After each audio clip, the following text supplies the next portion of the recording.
Hello everyone and welcome to my YouTube channel. तो आज हम बात करने वाले हैं कोरोना वायरस के बारे में कि कोरोना वायरस जो है वो हमें किस तरीके से इन्फेक्ट करता है, इसका स्ट्रक्चर कैसा होता है, हमारी बॉडी जो है वो किस तरीके से इसके अगेंस्ट जो है रिएक्ट करती है। एंड सबसे इम्पोर्टेंटली हम बात करेंगे डिफरेंट वैक्सीन्स के बारे में कि जो डिफरेंट वैक्सीन्स हमारे लिए अवेलेबल हैं वो कैसे काम करती हैं। चलिए समझते हैं। तो सबसे पहले बात समझने की ये है कि कोरोना वायरस जो है वो एक पूरी वायरस फैमिली का नाम है। जो पार्टिकुलर वायरस हमें कोविड-19 डिजीज कोज कर रहा है उसका नाम है SARS-CoV-2। तो इसका नाम है SARS-CoV-2। अब जो कोविड-19 है उसका मतलब है कोरोना वायरस डिजीज, और यहाँ पर 19 का मतलब है कि ईयर 2019। तो ईयर 2019 में डिजीज सबसे पहले आई थी, तो कोरोना वायरस डिजीज 19। ओके अब एनाटॉमी को समझते हैं, इसके स्ट्रक्चर को समझते हैं वायरस के। तो इस वायरस के अंदर जो सबसे अंदर जो है हमें इसका जेनेटिक मटेरियल देखने को मिलता है। इसका जेनेटिक मटेरियल जो है वो आरएनए होता है। RNA stands for ribo nucleic acid. अब यहाँ पर अगर इसके रेड कलर के स्ट्रक्चर की बात करें तो रेड कलर का जो स्ट्रक्चर है ये इसका सबसे खतरनाक स्ट्रक्चर है, जो कि है स्पाइक प्रोटीन, जो कि बेसिकली रिस्पॉन्सिबल है हमें डिजीज कोज करने के लिए। उसके साथ ही जो अंदर की एक लेयर प्रेजेंट है, ये लेयर एक लिपिड की लेयर होती है, लिपिड मेम्ब्रेन कहते हैं जिसे। अब आगे समझते हैं कि ये हमें इन्फेक्ट कैसे करता है। तो कोरोना वायरस जो है, जैसा कि मैंने बताया कि इसका स्पाइक प्रोटीन जो है वो सबसे खतरनाक है, क्योंकि ये डायरेक्टली हमारी बॉडी के सेल्स के अंदर जो है एंटर नहीं कर सकता, क्योंकि हमारी जो बॉडी की सेल्स है उसके around plasma membrane, cell membrane जो है वो प्रेजेंट होती है, जो कि सेमी परमिएबल होती है, सिलेक्टिवली परमिएबल होती है। तो वो ऐसे ही किसी भी ऑर्गेनिज्म को या फिर किसी भी सब्सटेंस को जो है सेल के अंदर एंटर करने नहीं देती। तो यहाँ पर ये क्या करता है कि यहाँ पर जो सेल्स के अराउंड रिसेप्टर प्रेजेंट होते हैं, ये रिसेप्टर्स जो हैं बेसिकली सिग्नल्स को रिसीव करने के लिए होते हैं या फिर किसी पार्टिकुलर सब्सटेंसेस की एंट्री के लिए होते हैं। तो ये स्पाइक प्रोटीन जो है वो हमारे इन रिसेप्टर्स से जो है बाइंड करता है, और उससे क्या होता है कि जो हमारा ह्यूमन सेल है उसे ये लगता है कि अब हमारा ही कोई प्रोटीन जो है वो बॉडी के अंदर, हमारे सेल के अंदर जो है वो एंटर करना चाहता है। तो ये क्या करता है, उसे अलाउ कर देता है, और उसे अलाउ करने की वजह से जो कोरोना वायरस है, जो SARS-CoV-2 है, वो एंटर कर लेता है हमारे सेल्स के अंदर। अब सेल्स के अंदर एंटर करते ही सबसे पहला काम आरएनए, जो कोरोना वायरस है, वो क्या करता है कि अपने आरएनए को जो है सेल के अंदर रिलीज कर देता है, अपने जेनेटिक मटेरियल को सेल के अंदर रिलीज कर देता है। सेल के अंदर जैसे ही ये अपने आरएनए को रिलीज करता है तो ये हमारे जो राइबोसोम्स हैं, राइबोसोम्स बेसिकली क्या होते हैं कि जो हमारी प्रोटीन फैक्ट्री होते हैं, जो हमारे सेल्स के अंदर प्रोटीन मैन्युफैक्चर करने के लिए रिस्पॉन्सिबल है, उन्हें हाईजैक कर लेता है। और उन्हें हाईजैक करने के बाद इनका जो एमआरएनए है वो अब कोरोना वायरस का जो स्पाइक प्रोटीन्स है उनकी फॉर्मेशन करवाता है। यानी कि कोरोना वायरस जो है वो अपने प्रोटीन्स की फॉर्मेशन करवाता है हमारे एक सेल ऑर्गेनेल को हाईजैक करके। उसके बाद क्या होता है कि जो प्रोसेस है इसे कहते हैं ट्रांसलेशन। ट्रांसलेशन की प्रोसेस से जो है ये प्रोटीन की फॉर्मेशन करवाता है। उसके बाद अब कोरोना वायरस क्या करता है कि जो इसका आरएनए है उस आरएनए का भी रेप्लिकेशन करवाता है। आरएनए का भी जो नंबर है उसे कई अमाउंट में जो है ये बढ़ा देता है। तो आरएनए रेप्लिकेशन होने के बाद जो सेल है उसके अंदर अब बहुत ज़्यादा अमाउंट में कोरोना वायरस का प्रोटीन प्रेजेंट है, बहुत ज़्यादा अमाउंट में उसके अंदर आरएनए प्रेजेंट है, जो कि जेनेटिक मटेरियल है कोरोना वायरस का।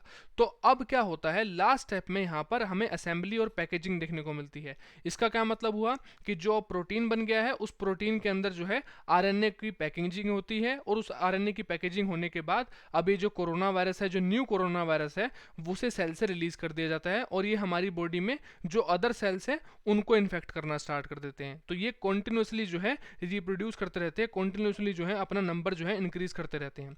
अब यहाँ पर क्या होता है कि एक सेल जो है वो काफ़ी ज़्यादा अमाउंट में जो है कोरोना वायरस को जब है रिलीज करने लग जाता है। तो जब एक सेल कर रहा है तो हमारी बॉडी के अंदर जो है बहुत ज़्यादा अमाउंट में सेल्स है, ट्रिलियंस ऑफ सेल्स होते हैं हमारी बॉडी के अंदर। तो जब इतने सारे सेल्स के अंदर अगर कोरोना वायरस इन्फेक्शन करने लग जाएगा तो आप समझ सकते हैं कि कोरोना वायरस का जो नंबर है हमारी बॉडी के अंदर वो कितना इंक्रीज कर जाएगा। तो कुछ इस तरीके से जो है कोरोना वायरस हमारी बॉडी के जो सेल्स हैं उन्हें इन्फेक्ट करता है। अब बात करते हैं कि हमारी बॉडी जो है, हमारा इम्यून सिस्टम जो है वो क्या एक्शन लेती है। तो हमारा इम्यून सिस्टम जो है कोरोना वायरस के जो प्रोटीन्स हैं उन्हें एंटीजेंस की तरह ट्रीट करता है। एंटीजेंस की तरह ट्रीट करता है तो ये इनके खिलाफ जो है अब यहाँ पर एंटीबॉडीज जनरेट करता है। एंटीबॉडी जनरेट करने के लिए जो बी सेल हैं वो रिस्पॉन्सिबल होते हैं। साथ बाद में काफ़ी टाइम के बाद में टी सेल जो है जो कि हमारी बॉडी के अंदर प्रेजेंट होते हैं, वो भी अब जो है एंटीबॉडीज जनरेट करने का काम करने लग जाते हैं। तो B cell and T cell जो है वो एंटीबॉडी जनरेट करने के लिए रिस्पॉन्सिबल है। अब ये एंटीबॉडी क्या करती है, ये एंटीबॉडी जो है कोरोना वायरस के स्पाइक प्रोटीन के साथ जाकर जो है बाइंड कर लेती है और कोरोना वायरस को और उसके स्पाइक प्रोटीन्स को जो है न्यूट्रलाइज करने का काम करती है, हम कह सकते हैं कि किल करने का काम करती है। ओके, तो यहां पर हमने समझा कि एंटीबॉडीज जो हैं उन्हें कौन जनरेट कर रहा है और एंटीबॉडीज क्या करती हैं। तो एंटीबॉडीज जाकर जो हमारे स्पाइक प्रोटीन्स हैं उनके साथ बाइंड कर लेती है, कोरोना वायरस के जो स्पाइक प्रोटीन्स हैं उनके साथ बाइंड करती है। लेकिन फिर भी काफ़ी लोगों की डेथ क्यों हो रही है, क्योंकि उनकी जो बॉडी है वो सफिशिएंट अमाउंट में एंटीबॉडीज़ जो है वो प्रोड्यूस नहीं कर पा रही। इसलिए हम कॉमनली लोगों को कहते देखते हैं कि हाँ, अगर उसका इम्यून सिस्टम अच्छा होता तो वो बच जाता, अगर किसी का इम्यून सिस्टम अच्छा है तो वो बच जाएगा आराम से। तो बेसिकली मतलब क्या है इस बात का कि अगर हमारी बॉडी के अंदर इतनी क्षमता है, हमारे इम्यून सिस्टम के अंदर इतनी क्षमता है कि हम एक हाई अमाउंट में जो है एंटीबॉडीज जनरेट कर सकें, हाई अमाउंट में जो है स्पाइक प्रोटीन्स के अगेंस्ट एंटीबॉडीज बना सके, तो क्या होगा कि हमारे बचने के चांसेस जो हैं वो बढ़ जाएंगे। ओके, अब समझ में आ गया हमें कि जो एंटीबॉडीज हैं वो क्यों इंपॉर्टेंट है और कुछ लोग क्यों हार जाते हैं इस जंग को कोरोना वायरस के खिलाफ।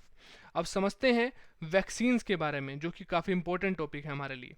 तो वैक्सीन जो है, अब समझने की बात यह है कि फाइजर जो है वो एक अमेरिकन वैक्सीन है, इसे यूएस ने डेवलप करा है। स्पुतनिक 5 हम सबको पता है कि रशियन वैक्सीन है। जो कोविशील्ड है, अब काफ़ी लोगों को ये मिसअंडरस्टैंडिंग है कि कोविशील्ड एक इंडियन वैक्सीन है। ये इंडियन वैक्सीन नहीं है, इसका सिर्फ प्रोडक्शन जो है वो पुणे में हो रहा है, महाराष्ट्र में। लेकिन ये एक इंडियन वैक्सीन नहीं है, इसको डेवलप करने के लिए एक ऑक्सफोर्ड यूनिवर्सिटी जो है वो रिस्पॉन्सिबल है और साथ ही साथ एक मल्टीनेशनल कंपनी है, एक मल्टीनेशनल कंपनी, एक फार्मास्यूटिकल कंपनी है। इन दोनों ने मिलकर, ऑक्सफोर्ड यूनिवर्सिटी ने मिलकर और उस एमएनसी ने मिलकर जो ये कोविशील्ड है इसको डेवलप करने का काम करा है। कोवैक्सीन एक अकेली इंडियन वैक्सीन है जिसे भारत बायोटेक ने जो है बनाया है। तो ये अकेली जो है वो एक इंडियन वैक्सीन है।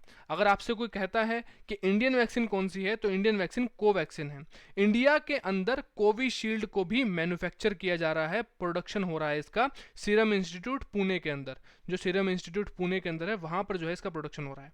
ओके, अब हमें समझना होगा कि कोवैक्सीन किस तरीके से काम करती है और जो ये अदर वैक्सीन हैं वो किस तरीके से काम करती है। तो कोवैक्सीन जो है वो वर्ल्ड में जितनी भी कोरोना की वैक्सीन है उन सबसे अलग तरीके से काम करती है। बाकी सबका तरीका सेम है। जो कोवैक्सीन है जो इंडिया ने बनाई है, भारत बायोटेक ने बनाई है, उसका जो तरीका है वो अलग है। तो हमें समझना होगा वो तरीका। यहाँ पर क्या करते हैं कि जो वायरस है उसे लिया जाता है, जो रियल वायरस है उसे लिया जाता है, उसे लैब के अंदर हीट ट्रीटमेंट दी जाती है, केमिकल ट्रीटमेंट दी जाती है, जिससे वो काफ़ी ज़्यादा कमज़ोर हो जाता है। उसके बाद उसको वैक्सीन के रूप में यूज़ किया जाता है। उसको वैक्सीन के रूप में यूज़ करके, यानी कि उस कमज़ोर कोरोना वायरस को, उस किल्ड कोरोना वायरस को हमारी बॉडी के अंदर इंजेक्ट कर दिया जाता है। हमारी बॉडी में इंजेक्ट करने के बाद क्या होता है कि जो कोरोना वायरस है इसके जो प्रोटीन्स हैं, अब जो स्पाइक प्रोटीन्स हैं उनके खिलाफ हमारे बी एंड टी सेल्स जो हैं वो एंटीबॉडीज का प्रोडक्शन करने लग जाते हैं।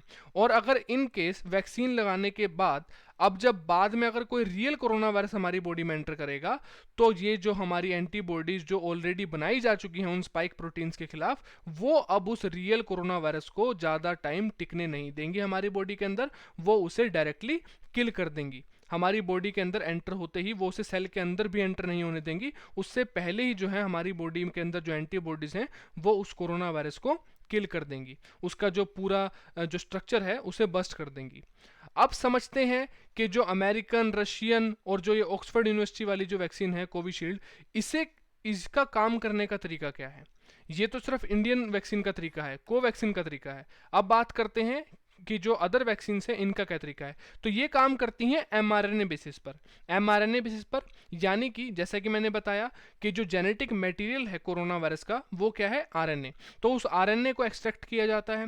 एक्सट्रैक्ट करने के बाद उसे लैब के अंदर आर्टिफिशियली, सिंथेटिकली जो है प्रिपेयर किया जाता है, उसका नंबर बढ़ाया जाता है और उसे इस तरीके से प्रिपेयर किया जाता है कि जैसे ही वो हमारी बॉडी के अंदर उसे वैक्सीन के तौर पर भेजा जाता है, हमारी बॉडी के अंदर जाने के बाद जो सेल्स के अंदर जो राइबोसोम्स है, जैसा कि मैंने पहले बताया कि राइबोसोम जो है वो प्रोटीन फैक्ट्री है, जो कोरोना वायरस है वो उन राइबोसोम्स को हाईजैक करके अपने प्रोटीन्स बनाता है। तो यहाँ पर भी सेम चीज़ हो रही है कि जो सिंथेटिक एमआरएनए हमारी बॉडी के अंदर इंजेक्ट किया गया है, वो हमारी प्रोटीन जो फैक्ट्रीज हैं, जो राइबोसोम्स हैं, उनकी हेल्प से इन एमआरएनए को यूज़ करके अब यहाँ पर SARS-CoV-2 के जो प्रोटीन्स हैं उनको बनाया जाएगा।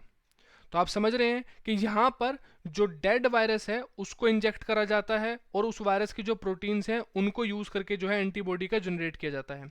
यहाँ पर एमआरएनए को डाला जाता है, उस एमआरएनए से प्रोटीन बनाए जाते हैं और प्रोटीन्स जो हैं उनके खिलाफ अब यहाँ पर B cell and T cell जो है वो एक्शन लेते हैं और एंटीबॉडीज जो है उन्हें प्रिपेयर करते हैं। और अगर इनका काम करने का तरीका सेम है, यहाँ पर समझने हमें वाली बात यह है कि जो एंटीबॉडीज हैं उनका काम करने का तरीका बिल्कुल सेम है, यानी कि इनके खिलाफ भी जो है अब एंटीबॉडीज प्रिपेयर हो जाएंगी और यहाँ पर जो स्पाइक प्रोटीन्स थे उनके खिलाफ भी एंटीबॉडीज जो है वो प्रिपेयर हो जाएगी। अब जब ये एंटीबॉडीज बन गई हैं तो उसके बाद क्या होगा कि अगर फर्दर फ्यूचर में कोई रियल कोरोना वायरस एंटर करता है तो उसे डायरेक्टली किल कर दिया जाएगा, इससे पहले कि वो हमारी बॉडी को इन्फेक्ट करे।